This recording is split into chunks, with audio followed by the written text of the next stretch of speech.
Sonpur block खलियापाली उच्च प्राथमिक विद्यालय रे विश्व धरित्री दिवस पालित हो जाइछि।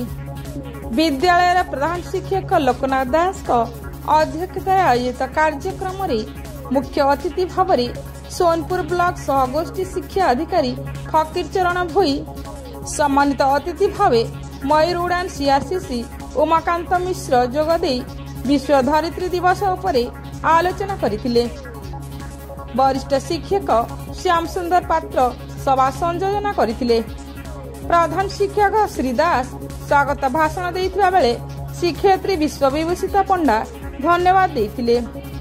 विद्यालय छात्र छात्री मानक मध्यरु 8 जन छात्र छात्री मानकु नै विद्यालय इको क्लब गठन करागला।